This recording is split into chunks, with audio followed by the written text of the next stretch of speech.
All right. So as we begin, one of the things we were talking about in your estimation, reactions or naming and drawing the compounds, which was more difficult, do you think? The reactions, and that's probably true. One of the things that we had said is perhaps going back to August is the idea that that pattern kind of followed the same pathway. You got to find the longest parent chain, name that, and then anything that branches off that. So what do you think you need to spend more time on then? The reactions? Majority of time on that. Okay. Was it the aromatics that's the most difficult, or what we just covered was the most difficult? Because it can be tricky. No one's going to argue with that. Okay. So is that something you'd like to go in order or just throw random material out there? Okay. So the very first set of reactions that we went over were the alkanes. So someone go ahead and give me an or any alkane. Means how many carbons? Yeah, 3, 4, 5. Okay. So then, of course, that prefix tells you that you've got this. One of the things to remember, okay, and I think this is on your charts too. We just didn't spend any time on that because it's not that this was so simple. It's just it was the only reaction that we went over in chapter 3. Okay. So if we want that to react with a type of symmetrical reagent, a lot of you pick chlorine, which is fine. Now, whether you write it like that or like this, that means the same thing.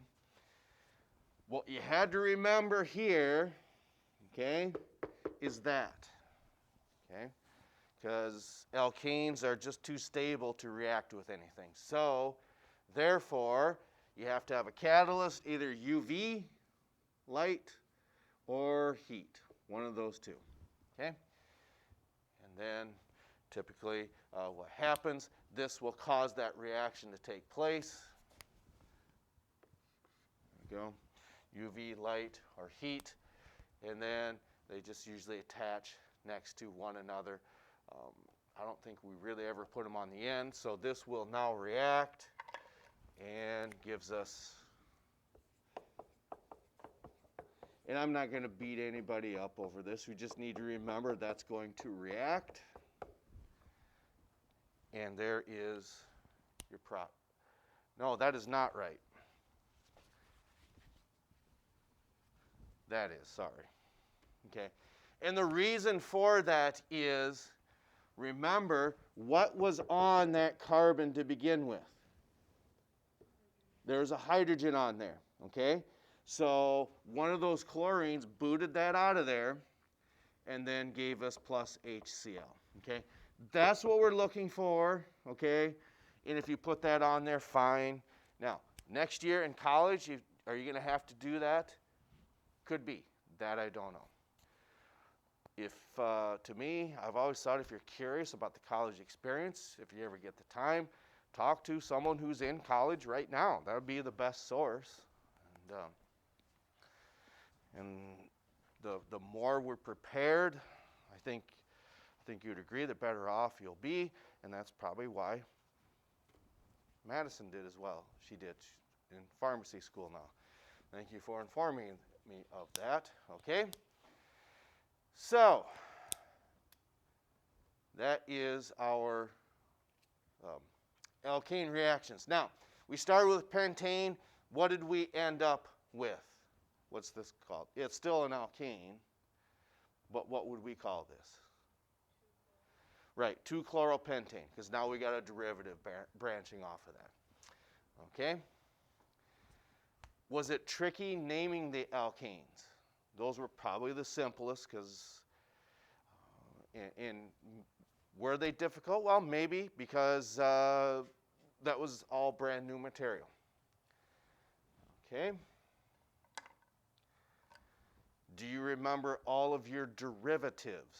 Is that something you feel you need to go over? Because there are 8 of them. You know them, you just don't know that you know them. Okay? And that's something, remember, X marks the spot. Okay? Of course, methyl, ethyl, propyl. Can we draw something like this? Can we do that twice for isopropyl, do you think? Can we just do C3H7 for isopropyl? The answer is no. Why can you not do that? Yeah, it's just the way it's bonded, okay? Because otherwise, you got to show where that last hydrogen is. Okay? And that's not the only way we wrote it. You could also write it like CH3. No, that's not quite right. CH3 times 2. That bottom hydrogen's right there. Okay. All right. Now, does that make sense when we say this? You know this material, you just don't know you know it. It's when you see it, it refreshes your memory. Okay? So there is the first half. We said there's 8. Okay? Then of the butyl groups, other than that's probably the most straightforward. But of the next 3, secondary, tertiary, and isobutyl, which one of those would be the simplest to draw, do you think? Of the next 3 butyl groups, because this is the one that's the most straightforward, you just have 4 carbons and 9 hydrogens. Pretty straightforward. Of the next 3 butyl derivatives, which one's probably the most straightforward? Because you have secondary, tertiary, and isobutyl.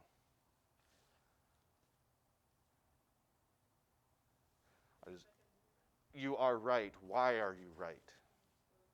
Yeah, because it just goes on the second carbon. And for these, for the same reason, you can't just draw C4H9 and say, well, that's a secondary butyl group. No, you can't do that. You have to say that it's bonded on that second carbon. Okay? Now, I've always been the belief, if you can see how this actually changes from looking at what you have now, then you really, really have a good understanding of this. And not that you don't, it's one of the things to where, yes, you understand this, you just don't realize that how much you've actually learned this semester. If we want to change this to a tertiary butyl, what would we do with that carbon? We're going to take him off, and below this middle, this is a tertiary butyl group, okay? Now, that pattern repeats itself this chapter because it was really, really important to know, and a lot of you did pick up on that, okay?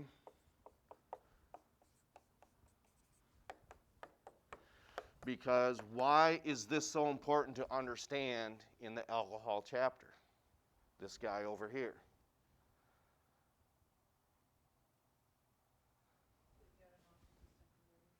Yep, because X marks the spot, it's attached to 3 other carbons. And that's where you could say that pattern repeats itself. Okay? Because that tertiary alcohol is not going to react. It's not going to oxidize, and it's not going to dehydrate. Okay, so finally, we've seen 3 of the tertiary, butyl derivatives. Now, do you remember how we can change this tertiary butyl group into an isobutyl? These 2 got to stay here. I will tell you that.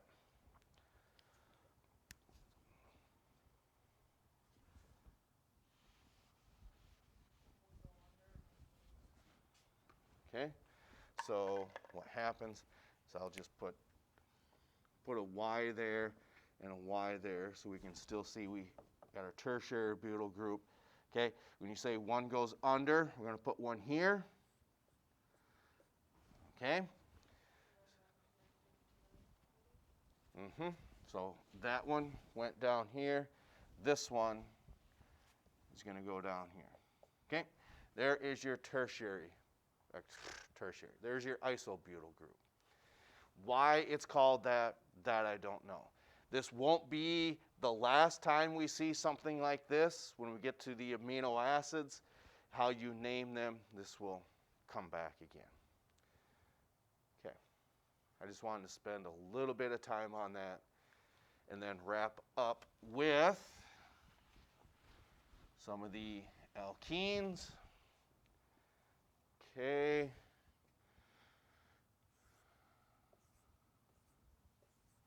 What type of butene do we want? Do we want 2 butene or 1 butene? Okay? Feel like you're at the eye doctor. 1 or 2? Make sure you tell the truth, because you're not looking through a viewfinder. You don't want to joke around with that and get blurry glasses. Okay, the first thing that we want you to recognize with this is what? Yes, it's an alkene. It's 2-butene. We get that. But why is it so important to recognize what kind of compound this is? Is it symmetrical or asymmetrical?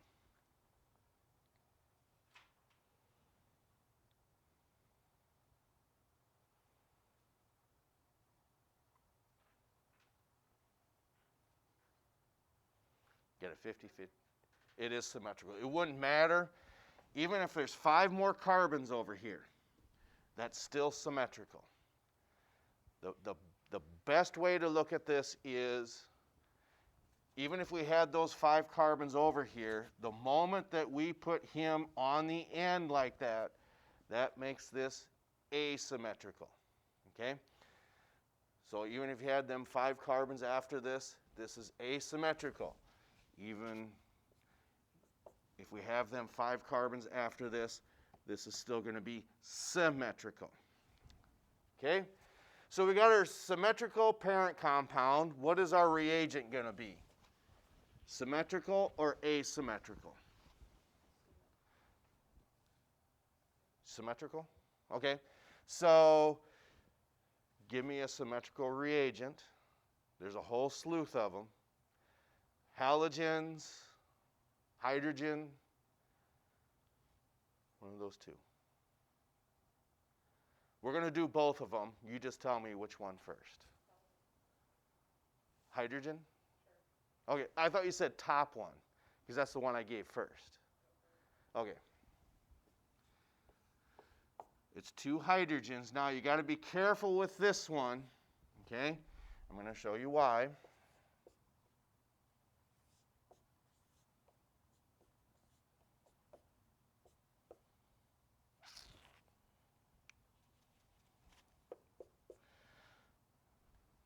Because something about the arrow for both of them. Something about this. Because when it comes to alkanes, you have to have a catalyst. Okay? When it comes to alkenes, this is a trap. Okay? It's a trap. Do alkenes need to have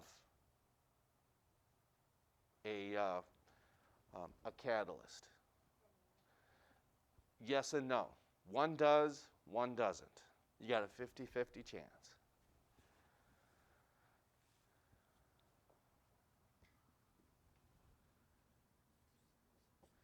Okay.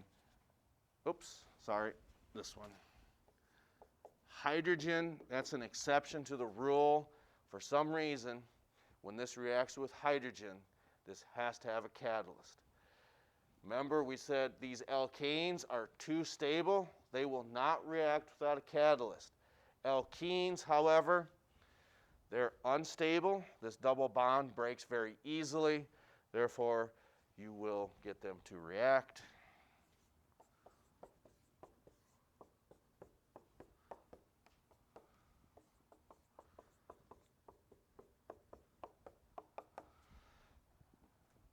Last thing we'll do today on this bottom reaction, what do we got to do?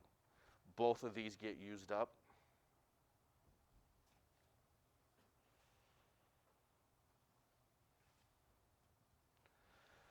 And sometimes we did it like this.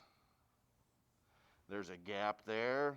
There's a gap there. We're putting them circles on there for a reason, because once that double bond has broken, this has to be occupied by something. And that's what those chlorines do. This is where you can't write HCl at the end because there's nothing there to occupy that. Okay? Here again, that's something that you know, you just didn't know it at the time. So the last thing we need to do is we got one down and one up top. That's what them circles are for. We went really, really fast. But is there any problems maintaining that information? Okay. Again, this is just something that you know the material, you just don't know that you know it. And believe it or not, yes, your parents were college students at once. Heck, even I was a college student at once. The older we get, the more mature, the better we can handle this. And we're just here on the sideline telling, you can do this! Please don't ask me to be a cheerleader. I might hurt myself, but this is the best I can do. You can do this! Yeah. All right. If there's nothing else, that's where we will stop for today. All right. Catch up to you next time.